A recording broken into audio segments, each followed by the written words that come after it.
안녕하세요. 무학산의 아침 무엇이든 물어보센 첫 번째 시간입니다. 제가 하도 많은 분들이 질문을 하시길래 무엇이든 물어보셈 이라는 그 유튜브를 시작하게 되긴 했지만 좀 걱정되는 게 있는데요. 제가 이제 질문에 답을 해드리는 기준은 딱 하나입니다. 균형이에요, 균형. 왜 몸에서 이런 일이 벌어졌는가? 어떤 균형이 깨지면 이런 일이 벌어질 수 있는가? 이거를 오랫동안 그 환자분들하고 상담을 하면서 제 개인적으로 겪은 어떤 경험담이나 이제 물론 학술적인 내용이 많이 그 기초가 되어 있긴 하지만 그래도 제 대답이 진료를 대신할 수는 없거든요. 그러니까 제 얘기를 듣고 어떤 몸이 보내는 신호를 알아차리는데 도움은 될지언정 결코 의사의 진료를 대신할 수 없음을 꼭 인지하시기를 부탁드립니다. 제 얘기를 듣고 판단을 해버리셔서 병원에 가시지 않는다거나 이러면서 병을 키우시면 절대 안 돼요. 그냥 참고만 하셔야 됩니다. 아셨죠? 그런 수준에서 제가 부담 없이 이제 여러분의 곁에서 같이 고민해 드릴 수는 있거든요. 근데 저에게 너무 많은 것을 물어보지는 마세요. 그럼 여러분의 동반자로서 여러분의 동네 단골 약사처럼 가볍게 시작을 해보겠습니다. 자, 첫 번째 질문부터 볼까요? 아이 셋을 출산한 50대 중반입니다. 여름이면 몸이 불덩이처럼 뜨겁고 겨울이면 반대로 몸이 차가워지는 체질입니다. 그 중에서도 특히 손과 발이 유난히 뜨겁고 차가워집니다. 평소 발에서 종아리까지 근육통을 보유하고 계시고 비 오기 전에는 특히 근육통이 심해지시며 불이 난 것 같다는 표현을 합니다. 평소 하이힐과 구두는 거의 신지 않으시며 아직 공장문은 닫지 않으셨지만 닫을 준비가 진행 중이신 저희 땡땡땡님 조언 부탁드립니다. 공작물을 닫지 않았다는 표현이 되게 재밌네요. 이분은 남편이 부인 대신에 보내준 사연 같아요. 부인에 대해서 이 정도 관심이 있다면 참 부인은 행복하시겠어요. 근데 이제 부인한테 말을 들어봐야겠죠. 아이고, 아이 셋을 출산한 50대 중반이다. 열심히 사셨네요. 요즘 아이 셋 낳는 사람들 별로 없잖아요. 물론 저도 셋을 낳지만. 여름이면 몸이 불덩이처럼 뜨겁고 겨울이면 반대로 몸이 차가워진다. 이제 이런 분들이 진짜 많아요. 저도 사실은 좀 그랬었거든요. 이런 분들의 특징이 제가 보니까 혈액이 부족하더라고요. 혈액이 부족하다. 이게 무슨 말이야? 난 빈혈도 아닌데 우리 부인은 빈혈 아니에요. 뭐 이런 얘기 하거든요. 그러면 우리 몸의 70%가 물이고 30%가 단백질인데 이 70%의 물이 다 혈액은 아니잖아요. 자, 혈액은 우리 몸속에서 그렇게 차지하는 비율이 많진 않아요. 혈액도 있고 림프액도 있고 세포 외액도 있고 세포 내액도 있고 여러 가지 물이 많거든요. 근데 이제 혈액이 부족하다 이렇게 말을 해야 사람들이 빨리 이제 알아듣는 거죠. 어쨌든 물이 부족한 거예요. 자, 물이 부족하면 생각을 해보세요. 여름철에 비가 안 오면 비가 물이잖아요. 물이 안 오면 어때요? 덥죠? 더운 거예요. 그러니까 여름이면 물이 불덩이처럼 뜨겁다. 덥죠. 물이 없으니까. 겨울이면 반대로 몸이 차가워진다. 겨울에 보일러를 틀었는데 보일러가 안 돌아요? 그럼 차갑죠. 보일러가 왜 안 돌아요? 보일러가 온수 보일러인데 온수 보일러가 고장이 나면 방이 차가워요. 즉 온수가 방을 따뜻하게 하는 거거든요. 물이 열을 품는 거예요. 그러니까 몸속에 혈액은 충분하다 할지어도 다른 물이 부족하면 몸이 뜨겁거나 차갑거나 이렇게 된다. 이해되시죠? 참 쉽죠? 몸속에 혈액량을 늘려라. 즉 몸속에 물 보유량을 늘려라. 이런 겁니다. 혈액이라고 자꾸 해서 헷갈리실 텐데 왜냐하면 혈액이 부족하다면 빈혈 아니에요 이런 말 너무 많이 하셔서 혈액 말고 다른 물 그 물도 물이 늘어나게 근데 물이 어떻게 늘어나냐 물을 많이 먹어요 또 이런 분들이 그래 저 물 많이 먹어요 막 이러거든요. 근데 물은 많이 먹는다고 채워지는 게 아니라 용질이 있어야 돼요. 용질이 뭐냐면 물을 품는, 전문 용어로 삼투압이라고 하는데, 뭔가 어떤 물질이 있어야 마치 이제 걸레가 물을 확 이렇게 종이가 물을 품듯이, 비닐은 물을 못 품잖아요. 방바닥에 물이 이렇게 쏟아져 있을 때 비닐로 닦으면 닦아지 안 닦아지지, 종이나 걸레로 닦아야 되잖아요. 걔네들은 물을 품으니까. 그러니까 즉 몸속에 물을 품는 그 물질이 있어야만이 물이 흐른다는 거죠. 근데 왜 유난히 손과 발이 뜨겁고 차가울까요? 말초니까요. 심장 쪽보다 먼 쪽, 요거를 말초라고 하잖아요. 말초까지 보낼 혈액, 그 물이 없으니까 손과 발이 유난히 뜨겁고 차가워지는 거죠. 비 오기 전엔 특히 근육통이 심해진다. 비가 온다, 이거는 저기압이거든요. 기압이 낮아지면은 산소가 잘 이렇게 분리가 안 돼요. 그걸 산소 해리도라고 하는데, 이제 헤모글로빈이 산소를 싣고 간다 하더라도 이 산소가 세포 속으로 들어가려면 산소가 해리 분리가 돼야 돼요. 근데 기압이 낮으면은 이 산소가 해리가 잘 안 돼요. 그걸 어떻게 표현해야 되냐? 사이다 있죠, 사이다. 사이다를 냉장고에 넣어놔봐요. 거품이 안 나죠? 근데 냉장고에서 내놔봐요. 그러면 거품이 막 나잖아요. 그러니까 기압이 낮으면 산소가 물속에 이렇게 녹아 있고요. 기압이 높으면 산소가 물속에서 튀쳐나와요. 비가 오니까 산소가 잘 안 떨어지는 거죠. 그래서 세포가 산소 공급이 잘 안 돼요. 세포는 우리는 산소가 있어야만 생명활동을 할 수 있잖아요. 산소가 없으면 죽잖아요.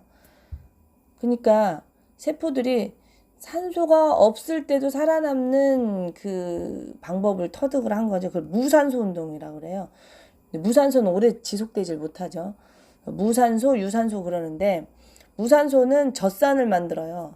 근데 이제 몸이 건강한 사람은 이 젖산을 포도당으로 또 만들어가지고 젖산이 쌓이지 않게 하는데, 이분은 그 젖산을 포도당으로 만드는, 이거는 이제 간해사거든요. 간의 대사 능력도 떨어지는 거죠. 그렇게 이제 저는 이해를 합니다. 질병하고 상관없이 몸에서 일어나는 일을 이해하는 저의 방법이에요. 그래서 이분은 비 오기 전에는 근육통이 이제 심해지고 손과 발은 유난히 뜨겁고 차가워지는 거 아닌가. 특히 50대 중반이 힌트예요. 50대는 특히 이제 완경이 되는 시기는 사실 치열하게 혈기왕성한 시기가 지난 거예요. 혈액이 충만한 시기가 지난 거죠. 즉 혈액을 다 써버린 시기인 거예요. 그래도 그럼 50대가 다 이러냐? 그건 아니죠. 왜? 혈액을 채워가면서 쓴 사람은 혈액 고갈이 그렇게 심하지 않으니까 이렇게 안 힘들어요. 근데 이분은 그냥 앞만 보고 사셨나 봐요. 그러니까 잘 먹고 잘 자고 잘 쉬어주면서 50대까지 왔어야 되는데, 잘 먹지도 않고 잘 쉬지도 않고 잘 자지도 않고 그냥 열심히 앞만 보고 산 그런, 또는 잘 먹고 잘 자고 잘 쉬었다 하더라도 속에 화병이 있다거나 스트레스가 심하면 혈액 소모량은 이제 배가가 되는 거죠. 근데 제가 이분을 만나보진 않았지만 이제 이런 식으로 이해를 좀 시켜드리면 왜 그렇구나 하지 않을까 싶습니다. 근데 사연 하나 소개하는데 8분, 9분이 소요되네요. 자, 2번 사연입니다. 28살 딸입니다. 6세경부터 갑자기 소염 진통제 알레르기가 생겼어요. 현재 타이레놀 외에는 복용을 못하네요. 어쩌면 될까요? 다른 진통제를 복용하면 바로 눈두덩이에 두드러기가 일어납니다. 근데 저는 이 사연 보면서, 저가 약사지만 저 타이레놀이면 다른 소염 진통제가 약국에 그득그득 하잖아요. 근데 제가 진통제를 먹어본 지가 언젠가 잘 기억이 안 날 정도예요. 즉 저는 어디가 잘 안 아파요. 조금 아플만 하면 얼른 몸이 보내는 신호구나 하고 쉬어버린다든가 이제 잔다든가 해가지고 균형을 맞추죠. 그러니까 이분이 우리 딸이 타이레놀 말고는 다른 진통제를 못 먹어서 어떡하지? 이런 고민보다 그에 앞서서 아니 왜 우리 딸이 자꾸 소염 진통제를 찾지? 요 부분을 다시 한번 고민해 봐야 되지 않을까 싶어요. 이 28살이 벌써부터 이렇게 소염 진통제를 달고 살면 120세 장수 시대에 나중에는 소염 진통제 부작용 때문에 다른 질병에 노출될 수 있거든요. 80살, 90살 때까지 살아야 되는데 다음에는 딸에 대해서 좀 더 잘 살펴보시고 왜 소염 진통제를 애가 자꾸 먹게 되는지 그걸 질문해 주시면 어떨까 이런 생각이 듭니다. 여기 또 다른 질문인데 이분도 50대 중반이에요.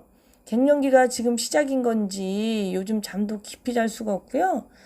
저 역시 평소에도 손발이 뜨거운 편인데요. 특히 발에서 불이 나는 것 같아 밤새 잠을 못 잡니다. 좌골신경통도 있고 온몸이 안 아픈 데가 없어요. 어떻게 해야 할지 고민입니다. 아이고.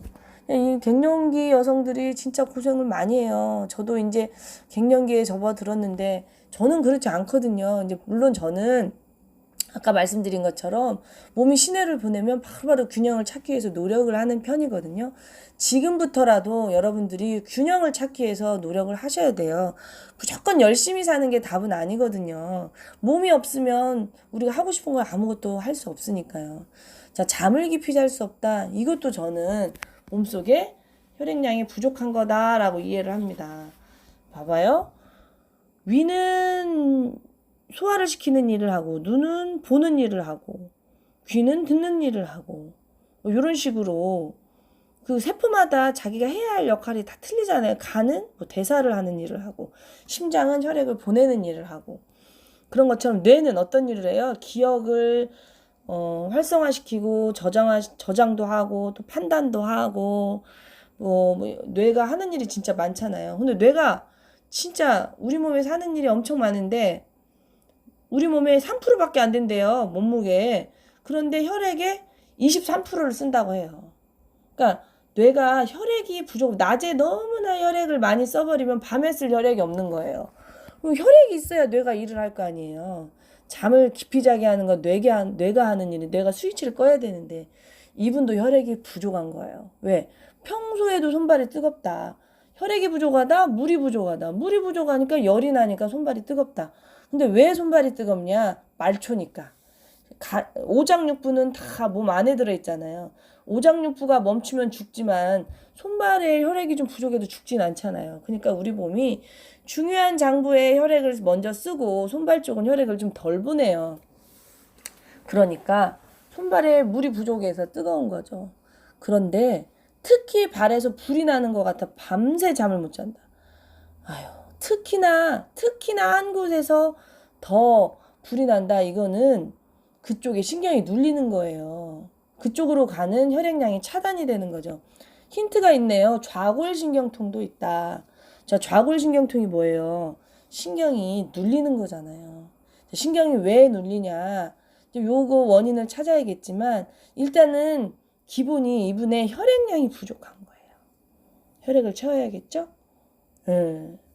아이고, 질문 3개인데 13분이 다 돼버렸네요. 제가 이렇게 유튜브 하려고 많이 이렇게 시장조사 나름대로 해봤는데 15분을 넘기면 사람들이 지루해 한다고 15분 넘기지 말라고 하더라고요. 그래서 제가 이제 요령이 없어서 질문 3개밖에 못했는데 어쨌든 이렇게라도 이제 시작을 하는 게 시작이 반이니까 중요한 것 같아서 제가 시작을 해봤습니다. 그리고 이제 제 목소리가 지금 약간 이렇게 허스키한데 그 이유는 지금이 새벽 시간이라 그래요. 도대체가 새벽이 아니면은 이것을 할 시간이 없더라고요. 그래서 목소리가 약간 섹시해졌는데요. 여러분들이 양해 말씀 부탁드리고요. 유튜브 방송을 듣고도 질문이 있으면 이 댓글란에 남겨주시고 방송과 상관없는 질문도 댓글란에 남겨주시면 제가 시간 되는 대로 새벽 시간을 이용해서 이렇게 짧게 질문에 답을 해드리겠습니다. 네, 다시 한번 말씀드리지만 제 질문에 담은 몸의 균형을 찾기 위해서 몸이 보내는 신호를 알아차리자 요 수준이지 의사의 진료를 절대로 대신할 수 없으니 반드시 병원 진료는 받으셔야 됩니다. 아셨죠? 그럼 첫 번째 무학산의 아침 무엇이든 물어보셈. 자, 마칩니다. 좋은 하루 되세요.